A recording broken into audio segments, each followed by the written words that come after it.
Hey y'all, welcome back to the channel. So today I'm just going to be doing a quick grocery haul. You guys might hear my daughter in the background. She wants me to pick her up. So I have this 5-pound bag of russet potatoes. I have 3 cans of these Rotels. I have some adobo seasoning right here. I have some mayonnaise right here. I have this Ragu can of roasted garlic Parmesan sauce. I have some light brown sugar, 2 of these things of heavy whipping cream. I have 2 things of cream cheese.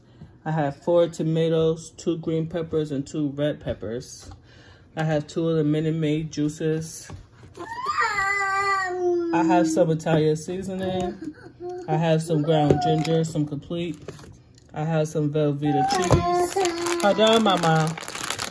I have some Parmesan cheese, some sharp cheddar cheese, and then some mozzarella cheese.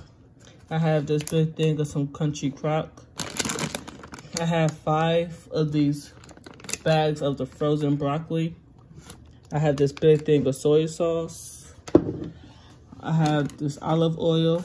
I have 2 things of these sausages. And I also have this 1 bag of chicken. So now you guys are just gonna watch me put the food away.